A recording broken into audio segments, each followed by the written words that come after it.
શ્રાવણ માસમાં ભગવાન શિવની ભક્તિ કરવાનો અનેરો મહિમા રહેલો છે।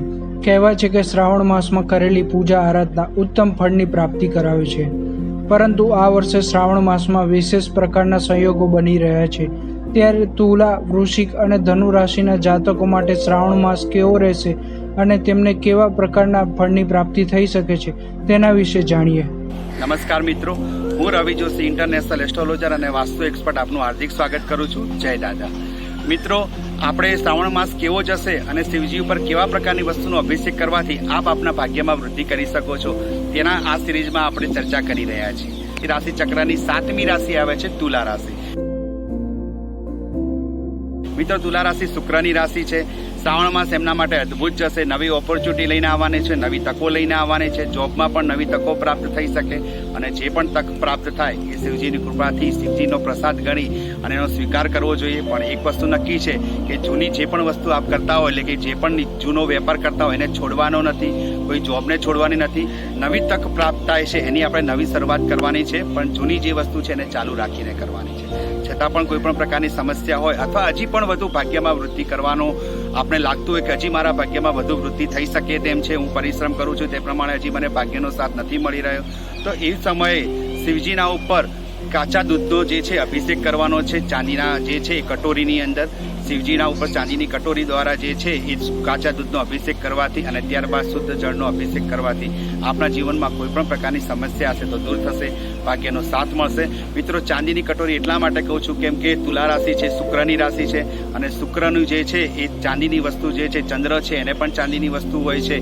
આ બંનેની રાશિવાળા જે સ્વામી છે એ શુક્ર હોવાથી તેમને ચાંદીની કોઈ પણ વસ્તુનો ઉપયોગ આપણે કરીએ છીએ તો અવશ્ય એમને ભાગ્યમાં વૃદ્ધિ થાય છે। આ ઉપરાંત જો આપ જે છે એ પંચમુખી રુદ્રાક્ષનો પણ ઉપયોગ કરી શકો છો। તુલા રાશિવાળી વ્યક્તિઓએ શિવજી ઉપર અભિષેક કર્યા પછી પંચમુખી રુદ્રાક્ષ શ્રાવણ મહિનાના પહેલા સોમવારે અથવા છેલ્લા સોમવારે અથવા કોઈ પણ સોમવારે તમે પંચમુખી રુદ્રાક્ષ ધારણ કરશો તો આપના ભાગ્યમાં અવશ્યપણે વૃદ્ધિ થઈ શકે છે। મિત્રો, ત્યાર પછીની વાત કરીએ વૃશ્ચિક રાશિની। વૃશ્ચિક રાશિની વ્યક્તિઓને જોઈએ તો શ્રાવણ માસની અંદર એમને જે છે ખાસ અકસ્માતથી સંભાળવાનું છે।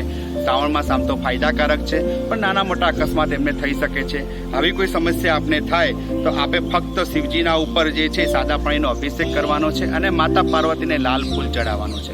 પછી તેમને નમન કરવાના છે અને પ્રાર્થના કરવાની છે કે મારા જીવનમાં જે આ સમસ્યા છે તેમને દૂર કરો।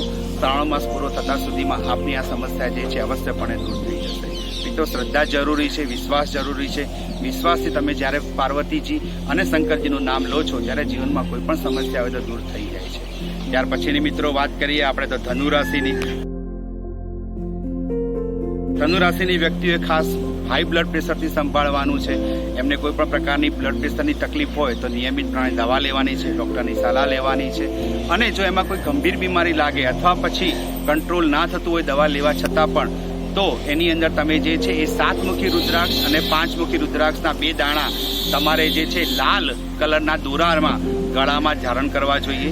ફરી એકવાર કહું છું, 7મુખી રુદ્રાક્ષ અને 5મુખી રુદ્રાક્ષ આ બંને રુદ્રાક્ષના 2 દાણા ગળામાં જે છે ધારણ કરવા જોઈએ।